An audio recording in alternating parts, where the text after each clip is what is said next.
Hi bookish friends, welcome back to another weekly reading update. This time I have an extra shelf and you will be seeing all of that reorganization and building and everything in a bookish reading vlog at some point. This week we're talking about 3 books. I finished 2 books just before the end of January. That's a lie. I actually finished 3 books last week. Was listening to audiobooks mostly, which is why I was able to get through 3.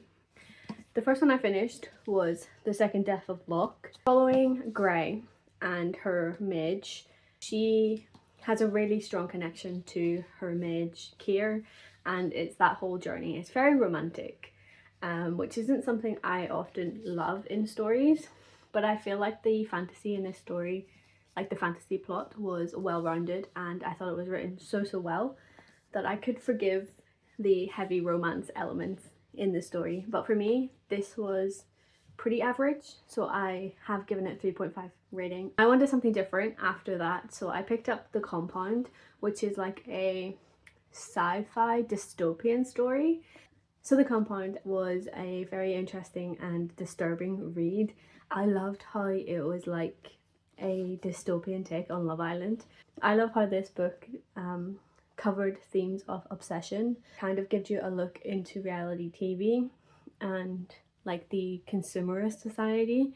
I thought that was such an incredible insight and an interesting way to do a dystopian story. So I've given this 4.5 stars. I really loved this book.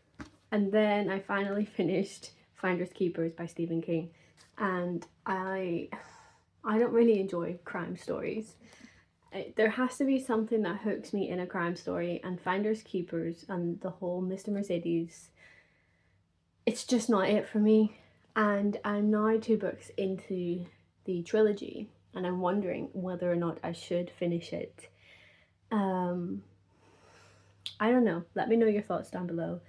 I have started Project Hail Mary by Andy Weir.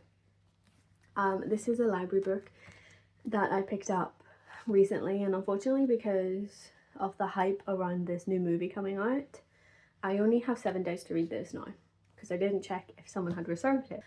I'm going to need to speed read Project Hail Mary in order to get it back to the library. I know everybody rants and raves about this story and how this book is incredible, and I need to read it and understand the hype for myself. This is the second sci-fi book in this list, so I'm reading a lot more sci-fi this year, which is something that I wanted.